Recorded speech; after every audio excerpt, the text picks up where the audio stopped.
हमने इसकी लाइट को जो है ना वो कैसे मैनेज करना,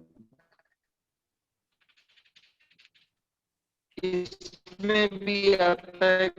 बहुत सारे प्रोग्राम हैं, बहुत सारे शेड्यूल हैं,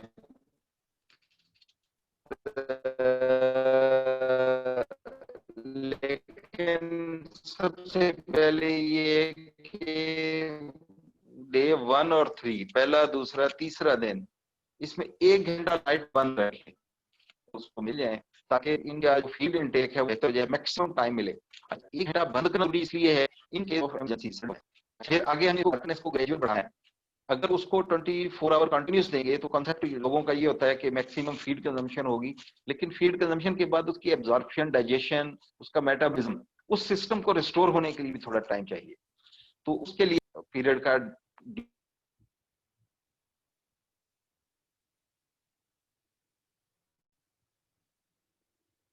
हाँ, वो डिस्कनेक्ट भी हो गया था, अभी रिकनेक्ट हुआ है।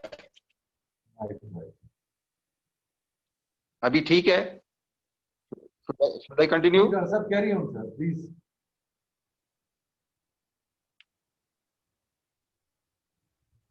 अच्छा जी, थैंक यू।